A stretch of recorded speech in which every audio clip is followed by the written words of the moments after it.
Welcome to Quranic Nur.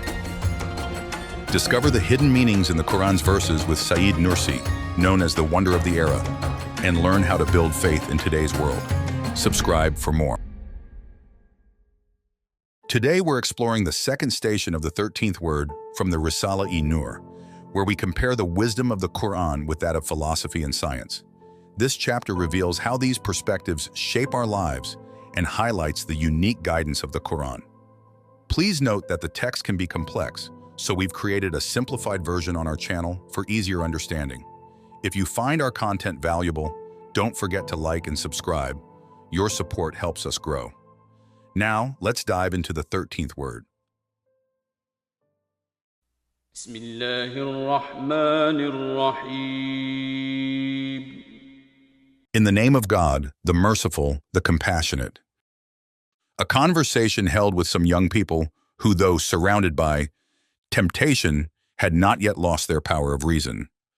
Being assaulted by the deceptive, seductive amusements of the present time, a group of young people were asking, how can we save our lives in the hereafter?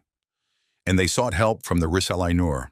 So I said the following to them in the name of the Risale-i Nur. The grave is there, and no one can deny it. Whether they want to or not, everyone must enter it. And apart from the following 3 ways, there is no other way it can be approached. First way, for those who believe, the grave is the door to a world far better than this world.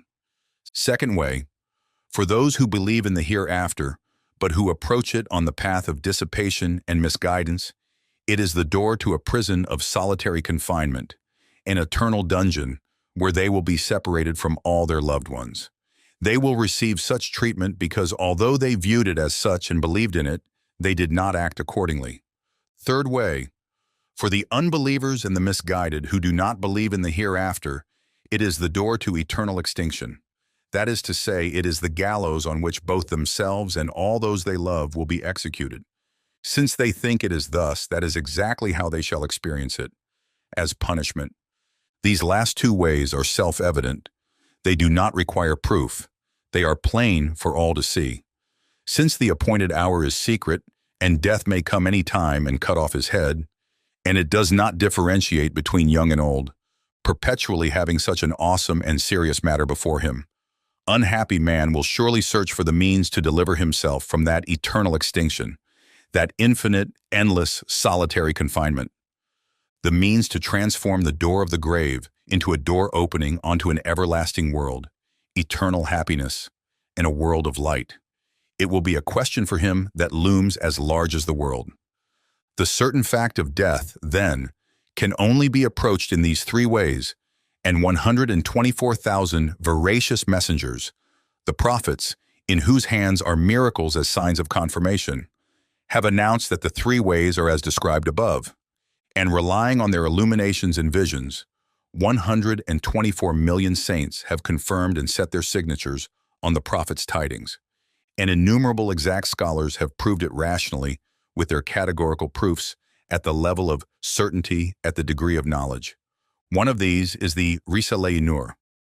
They have all unanimously declared it to be a 99% certain probability, saying, the only way to be saved from extinction and eternal imprisonment and be directed towards eternal happiness is through belief in God and obedience to Him.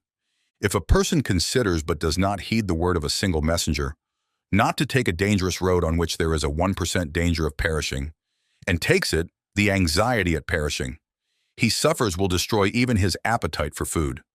Thus hundreds of thousands of veracious and verified messengers announce that there is a 100% probability that misguidance and vice lead to the gallows of the grave, ever before the eyes, an eternal solitary confinement, and that there is a 100% probability that belief and worship remove those gallows, close the solitary prison, and transform the ever-apparent grave into a door opening onto an everlasting treasury and palace of felicity.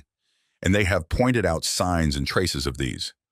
Confronted as he is, then, with this strange, awesome, terrifying matter, if wretched man, especially if he is a Muslim, does not believe in worship, is he able to banish the grievous pain arising from the anxiety he suffers, as he all the time awaits his turn to be summoned to those gallows, ever present before his eyes, even if he has given rule over the whole world together with all its pleasures.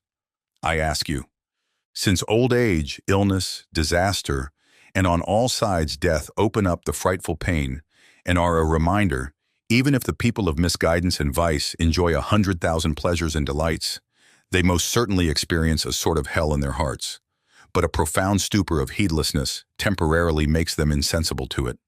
Since for the people of belief and worship the grave, ever before their eyes, is the door to an everlasting treasury and eternal happiness, and since, by reason of the belief coupon, a ticket from the pre-eternal lottery of divine determining for millions upon millions of pounds worth of gold and diamonds has come up for each of them, they all the time await the word, "Come and collect your ticket," with a truly profound pleasure and real spiritual delight.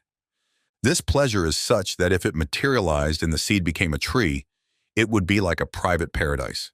However, one who abandons the delight and great pleasure due to the drives of youth and chooses in a dissolute and licentious manner temporary illicit pleasures, which resemble poisonous honey polluted with those innumerable pains, falls to a degree 100 times lower than an animal.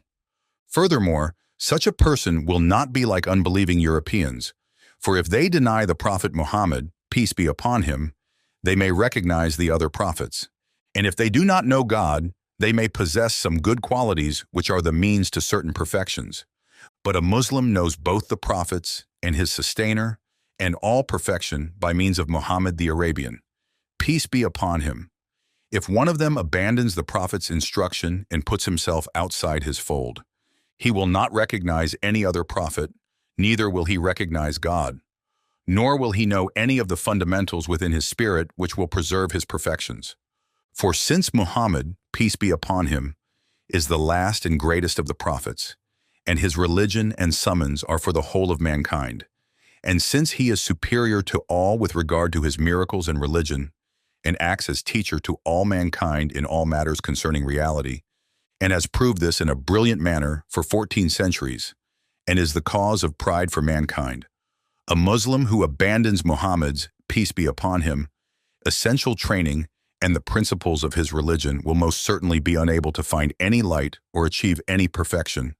He will be condemned to absolute decline. And so, you unfortunates who are addicted to the pleasures of the life of this world, and with anxiety at the future, struggle to secure it in your lives.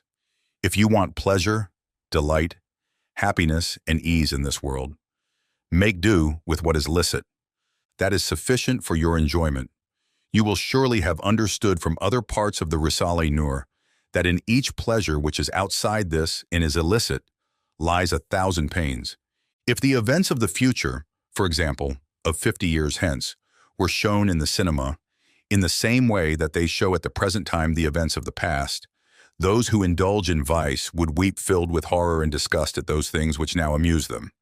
Those who wish to be permanently, eternally happy in this world and the next should take as their guide the instruction of Muhammad, peace be upon him, within the bounds of belief. May Allah save us and you from the alluring temptations of this time and protect us from them. Ameen. Thank you for joining us on this journey through Said Nursi's teachings. We hope you found inspiration and deeper understanding in today's lesson. Continue exploring the wisdom of the Qur'an. Please like, share, and subscribe to Quranic Nur. Your support helps us grow.